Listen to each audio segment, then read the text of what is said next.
अल्लाह के नबी एक वाकया बयान करते हैं। बनी इसराइल में एक आदमी था जिसने 99 लोगों का मर्डर किया था, 99 लोगों का उसने खून किया था। 99 लोगों का मर्डर करने के बाद उसके दिल में ख्याल पैदा हुआ कि मैं बहुत गुनहगार हूं, मुझे अल्लाह से माफी मांग लेनी चाहिए, तौबा कर लेनी चाहिए। उसके दिल में तौबा का ख्याल आया। उसने किसी से पूछा, मैं तौबा करना चाहता हूं, क्या करूं?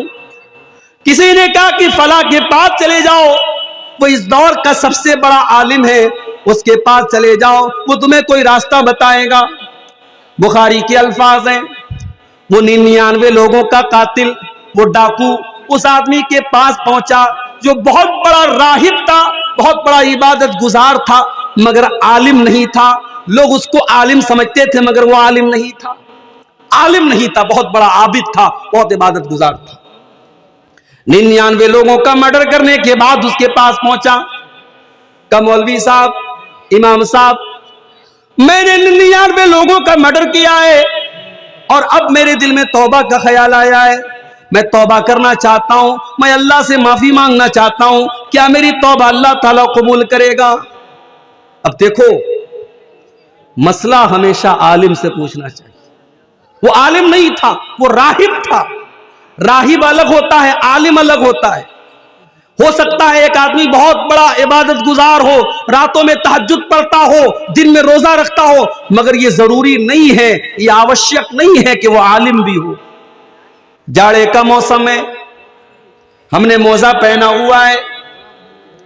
अल्लाह के नबी ने फरमाया कि अगर कोई आदमी मुकीम है, अपने घर पर है और मोजा पहने हुए है, तो एक दिन और एक रात वो मोजे पर मसा करके नमाज पढ़ सकता है। और मुसाफिर है, अपने शहर के बाहर गया है, तो 3 दिन और 3 रात वो मोजे पर मसा कर सकता है। यानी अगर उसने वजू करके मोजा पहना है, मान लो आज फजर की नमाज में उसने वजू करके मोजा पहना, तो कल फजर की नमाज तक, कल फजर के पहले पहले तक वो सारी नमाजें मोजा पहने पहने सिर्फ मोजे के ऊपर मसा करके पढ़ सकता है। अब जरा गौर करो, मोजा जब हम पहनते हैं और जब हम मोजा पहन करके जमीन पे चलते हैं तो हमारे मोजे का जो निचला हिस्सा होता है वो गंदा हो जाता है, वो डस्टी हो जाता है और उसमें धूल लग जाती है, मिट्टी लग जाती है। मगर जब हम मसा करते हैं तो मोजे के ऊपर मसा करते हैं, मोजे के नीचे मसा नहीं करते। अगर लॉजिक लगाओगे, अगर अकल लगाओगे, तो अकल ये कहती है कि मोजे के नीचे मसा होना चाहिए। डस्ट तो वहां लगा है, धूल तो वहां लगी है, मिट्टी तो वहां लगी है, मगर यहां लॉजिक नहीं लगाएंगे, यहां अकल नहीं लगाएंगे। अल्लाह का हुक्म है हम मोजे के ऊपर मसा करें। इब्लीस ने लॉजिक लगाया। इब्लीस ने कहा कि अल्लाह मैं आदम को सजदा नहीं करूंगा क्योंकि मैं आग से पैदा हुआ हूं और आदम मिट्टी से पैदा हुए हैं, और आग से पैदा होने वाली चीज मिट्टी से पैदा होने वाली चीज को सजदा नहीं कर सकती। अल्लाह ने कहा अच्छा, मेरे हुक्म के आगे तू लॉजिक लगा रहा है, मेरे आदेश के बाद तू मंतिक लगा रहा है, अकल लगा रहा है। अल्लाह ने इब्लीस को मरदूद करार दे दिया और कयामत तक के लिए और हमेशा के लिए इब्लीस अल्लाह ताला के गजब का और गुस्से का हकदार हो गया और अल्लाह की बारगाह से निकाल दिया गया। पता ये चला 2 रास्ते हैं, एक आदम का रास्ता है, एक इब्लीस का रास्ता है। आदम से भी गलती हुई, इब्लीस ने भी गुनाह किया, मगर आदम ने अल्लाह से माफी मांग ली, आदम ने तौबा कर ली, आदम ने अल्लाह से माफी मांग ली और इब्लीस ने माफी नहीं मांगी।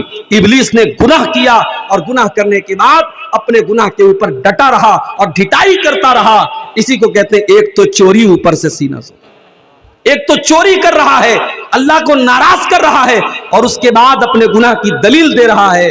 मेरे प्यारे साथियों, उसी आदम की औलाद हम और आप हैं।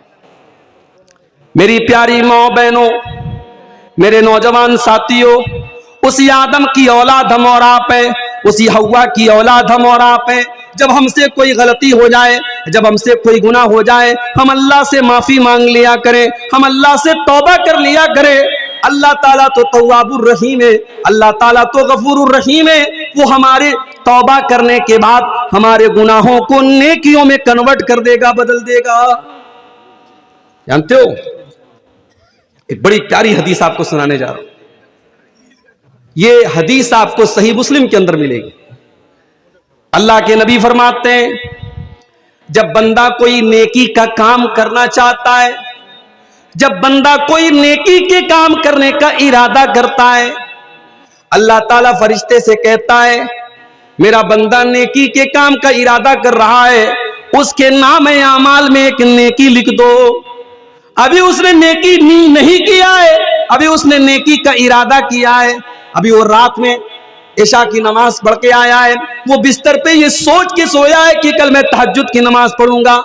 अभी उसने सिर्फ इरादा किया है, अल्लाह ताला ने उसके नाम आमाल में एक नेकी लिख दी। रात में 2 बजे नींद खुली, रात में 3 बजे नींद खुली। वो आज के नौजवानों की तरह तो नहीं होगा जो रात को 2-2 बजे तक और 3-3 बजे तक लड़कियों से चैटिंग करने में अपना टाइम गुजारे। वो इशा पढ़ के बेचारा सोया है, मैं रात में तहज्जुद पढ़ूंगा, रात में 2 बजे उठता है और अल्लाह की बारगाह में तहज्जुद पढ़ता है। अगर वो तहज्जुद पढ़ लेगा तो अल्लाह के नबी फरमाते हैं, उसके नामे आमाल में 10 नेकियों का सवाब मिलता है। उसने 8 रकात तहज्जुद की नमाज पढ़ी, लेकिन उसको सवाब मिलेगा 80 रकात पढ़ने का, उसको 10 गुना ज्यादा सवाब मिलेगा। सिर्फ इरादा करके सोया था, अल्लाह ने एक नेकी लिख दी, और जब वो काम कर लिया अल्लाह ने 10 नेकियों का सवाब उसको दे दिया। उसके अपोजिट में अब जरा गौर से सुनिएगा, अल्लाह कितना रहमान है और कितना कृपालु है और कितना दयालु है। उसकी कृपाएं कितनी बड़ी, उसकी दया कितनी बड़ी है, उसकी रहमत कितनी बड़ी है। जरा इस हदीस से अंदाजा लगाओ मेरे भाई। अल्लाह के नबी फरमाते हैं, अगर बंदा किसी गुनाह के काम का इरादा करता है, किसी गलत काम का इरादा करता है, कोई भी गलत काम करने का इरादा करता है, अल्लाह फरिश्तों से कहता है रुक जाओ, अभी बंदे ने इरादा किया है, अभी उसने गुनाह का काम नहीं किया है, उसने गलत काम नहीं किया है। जब तक मेरा बंदा वो गुनाह का काम ना कर दे, जब तक वो गलत काम ना कर दे, उसके नामे आमाल में तुम गुनाह मत लिखना।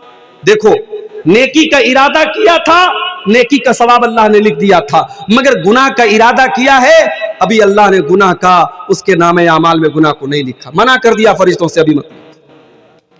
उसके बाद अल्लाह के नबी फरमाते हैं, अगर बंदा वो गुनाह का काम कर लेता है, चोरी कर लेता है, ज़िना कर लेता है, झूठ बोल देता है, शराब पी लेता है, कोई भी गलत काम कर लेता है, उसके नामे आमाल में एक गुनाह लिख दिया जाता है, एक गुनाह का अजाब उसके नामे आमाल में लिख दिया जाता है। लेकिन अगर इरादा करने के बाद अगर बंदा गुनाह से बच जाए और गुनाह न करे, तो जरा उस अल्लाह की रहमत देखो। अल्लाह फरिश्तों से कहता है, मेरे बंदे ने मेरे डर से इस गुनाह को छोड़ दिया है, मेरा डर उसके दिल में पैदा हो गया और उसने गुनाह का इरादा करके गुनाह नहीं किया है। ऐ फरिश्तों, उसके नामे आमाल में एक नेकी लिख दो। उसने गुनाह का इरादा करके गुनाह नहीं किया, उसने मेरे डर से ऐसा नहीं किया। ऐ मेरे फरिश्तों, उसके नामे आमाल में एक नेकी लिख दो। यह है उस अल्लाह की रहमत में। इसलिए अगर हमसे कोई गुनाह हो जाए तो हम अल्लाह से सच्ची तौबा करें, हम अल्लाह से माफी मांगें। अच्छा, तौबा का मतलब समझते हो? जब हम गाड़ी चलाते हैं, चाहे हम कार चला रहे हो या बाइक चला रहे हो, तो आपने रास्ते में कहीं कहीं देखा होगा, रोड के ऊपर यू टर्न लेना होता है। अगर हमें इस साइड से उस साइड आना है तो हम यू टर्न लेते हैं, पूरी गाड़ी को हम घुमा के अपोजिट रास्ते पे लेके आते हैं। तौबा का मतलब होता है यू टर्न लेना। तौबा का मतलब होता है आप अल्लाह ताला के रास्ते से भटक गए थे, सिराते मुस्तकीम से भटक गए थे, अब आप यू टर्न ले रहे हैं, आप अल्लाह के रास्ते पर वापस लौट रहे हैं।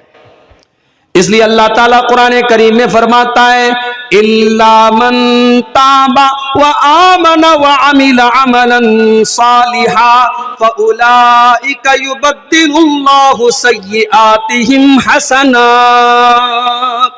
जो तौबा कर ले, जो ईमान ले आए और जो नेक अमल कर ले, हम उसके गुनाहों को नेकियों में बदल देंगे।